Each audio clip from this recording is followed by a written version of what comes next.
Hey everyone, so tonight I'm doing a review on a knockoff Thunderbolts Crossbones from eBay. My friend Jack recently bought this and asked if I wanted to borrow them to do a comparison, and I said yes, of course. So we'll definitely be doing a little close-up, detailed review of kind of the differences between the two figures, and I'll just kind of say my honest opinion of what I think. As you guys know, I'm not the hugest fan of Knockoff, so I might be pretty critical on this guy. Alright, so we'll go ahead and check out the details.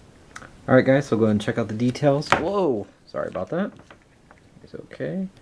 So we'll go ahead and start off with the head sculpt. I think the head sculpt looks really good. You can see the nice, it's a good copy of the head, the mold, exactly the same.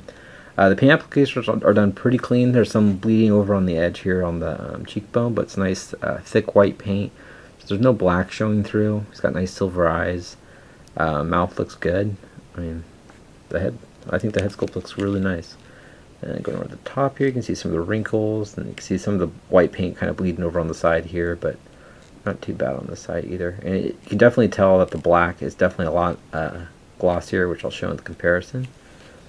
And then coming down his neck, it's just that flesh tone plastic. But then on the vest here, one thing, just by touching him and holding him in my hands, the vest is a much more harder plastic. It's not as kind of rubbery feeling as the actual Thunderbolts one from the box set. But he does have the Thunderbolts logo right there on the top of his vest here. It's got nice gold paint applications. It's done nice and clean. He does have the white painted two bones right there on the front. Nice silver paint applications on the buckles here. You can see the brown sheath holding the knife. You can see some of that silver paint applications around the part of the knife, and on get some black paint on the handle there. And coming down the front, you can see that another silver paint application on the belt clip right there, or buckle. One thing that gets a little sloppy is the brown paint on the belt itself. You can see they missed some spots here. It's just kind of put on right there. You can see it kind of bled over onto the silver there. But yeah, you can see they definitely missed some on the side here. And then coming around the back, you can see more just brown pouches all the way through. But that looks nice. And it's just kind of the same black on the back here. Coming down the arms, the blush tone. And he does have the white paint around the gloves here. Gloves are just more of a flat, kind of glossier black. But you can see all the details, or you get the stitching and everything like that. Looks good. And then coming down the front of the figure, it's just the same, definitely a lot shinier. You can see with the light, it's a lot more glossy looking black plastic, but overall the mold looks good. You can see all the stitching and etching. It does have the brown belt, or brown wraps kind of with the buckles on the sides here. One thing to note, these are molded on, so on the, which I'll show. On the Thunderbolts one from the Comic-Con box set, these are not molded, so these can slide down around. They're actually a separate piece. So that's one way to ask someone, or if you see something at a show that you're not kind of concerned that if it's a real deal or a knockoff, that's one way to tell. But you can see the silver paint applications on both buckles. And it's just got the round, just the black boots and tread at the bottom. So I'll go ahead and go over the articulation. So his head looks up. The height does have a little, kind of a little gap. I can't tell if that's a gap or not. Actually, I don't think it is. Just the line's very prevalent on his neck here, but you don't usually look at the figure up to the side anyway. Looks down, very nice. He looks left and right. He's got ball joints in the shoulders. You can move forward and back. You can move out that much. It's good. And he's got a bicep swivel, single jointed elbow. Goes not that much. He's got rotation at the wrist, and then no hinge at the wrist or anything like that. All crossbones are that way. He does have an ab crunch. The vest does hinder it, especially being a harder plastic, but even on the Thunderbolt, the regular released, it's hard to get him to do a good ab crunch anyway. And he crunches back because of that vest. He's got a waist swivel. He's got ball joints in the legs, so he can kick. Force them. Yeah, kick up about that much. This joint here is a little bit firm, and I don't want to force it. Yeah, it's pretty firm. I don't want to break it. but it does have a joint here. I just probably just needs to be heated up. It's got a upper thigh swivel, nice double jointed knees, no rotation at the boot, and then ankles move up and down. It does have a slight little ankle, not really, no. Just ankles move down and up. It's got the toe articulation and pegals at the bottom of his feet. So we'll go ahead and bring in the Comic-Con one. We'll do some comparisons. Oh, I'll go over the accessories real quick. So he does come with the same gun as the Thunderbolt one. He does have a little knob here, but it doesn't actually do anything. The Comic-Con one, you can wind it up, and then this part is actually a function and it makes the thing shoot or just kind of spin. And then it does have the bullets. This one just kind of fell out. He also came with this gun, which is actually pretty cool. I'll put this guy out of the way so you guys can see it. It's just a flat black, or not flat black, but just a black plastic mold, but kind of have like where you can load up, a little grenade there. And then one thing that I thought was kind of cool is it's got this little fold out stock. And I thought that's pretty cool. You can just fold it back up like that and just have it more like a handgun. So it's a neat little add-on, because in the Comic-Con one it just comes with the Gatling gun. Alright, so we'll go ahead and do a comparison. Alright guys, so which one do you think it is? Which one's the real one? Alright, so the real one's actually on the left. We'll go ahead and zoom in. You can definitely tell with the white. The white paint is a brighter white on the Knockoff compared to the Comic-Con exclusive. The Comic-Con exclusive one has more of a cream silver paint application, but you can definitely kind of see it next to each other right there.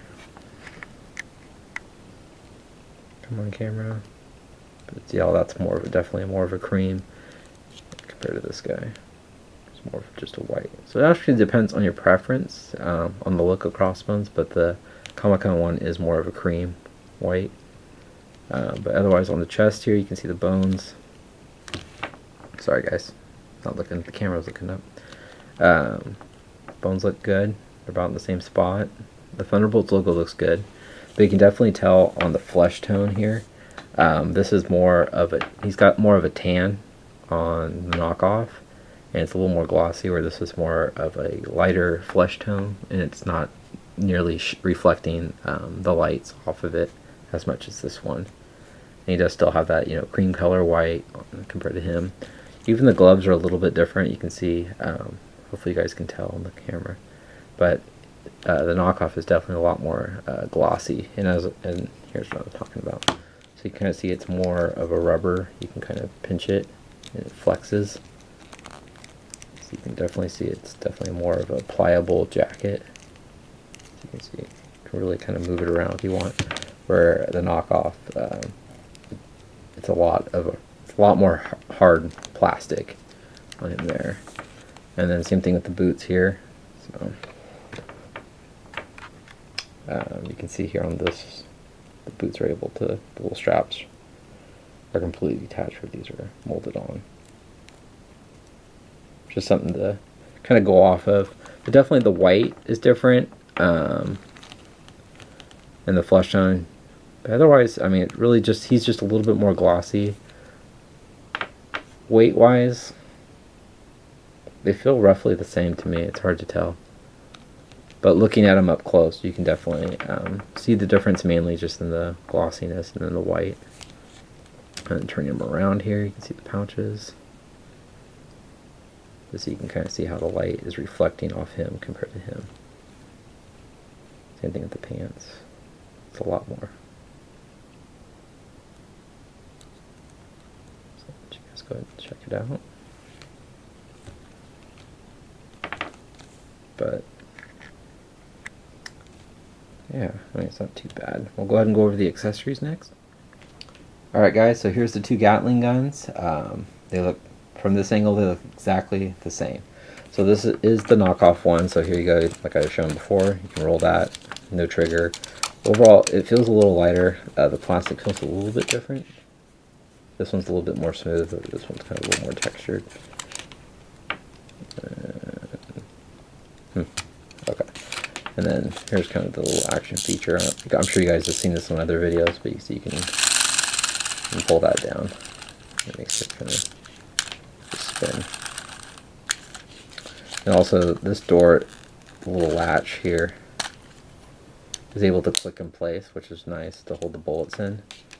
Where on the knockoff, it won't close at all. It doesn't even. I mean, it's kind of. I mean, I'm not getting mad like, oh, so this is an awful figure because this just does not close. Not that at all. I'm just kind of showing you guys just the minor differences that I'm seeing, and this is just kind of put on wrong. So that's how it goes. That was my fault. It was off when I took them out of the baggie, and I just kind of slid it on incorrectly. Oh, that's a difference too. So there actually isn't a slot on this side to make it go that route, so you're forced to put it upside down, which is kind of interesting, right? So here's how the Comic-Con one came, and here's the knockoff. So they flipped it over. And definitely this has got more of a darker or lighter red painted on here, where this one's definitely a lighter red.